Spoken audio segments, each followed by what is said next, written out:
السلام عليكم، ازيك يا حاج؟ بتعمل لي تاني يا حاج؟ اوعى تقول لي بتغير في الحمل. بصراحة يا باشمهندس أنا عدلت في الصورة وغيرت العنوان وخليت الحملة زي الفل. هو يا حاج عطيه انت ازاي كل شويه بتغير في الحمل؟ مش المفروض تسيبها شويه عشان تحقق نتيجه؟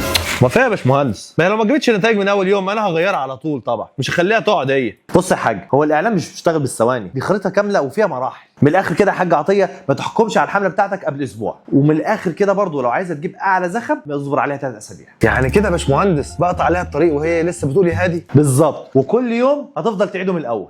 يا باشمهندس أنا هسيبه زي ما هو، مش هعمل حاجة وأسمع كلامك وأشوف آخرتها. ايوه يا حاج عطيه، سيبه يشتغل وراقب الارقام، بس مش كل 24 ساعه تفضل تغير فيه، واسمع كلامي يا حاج عطيه عشان تكسب. A few moments later. بصراحة يا باشمهندس أنا عدلت في الصورة وغيرت العنوان وخليت الحملة زي الفل.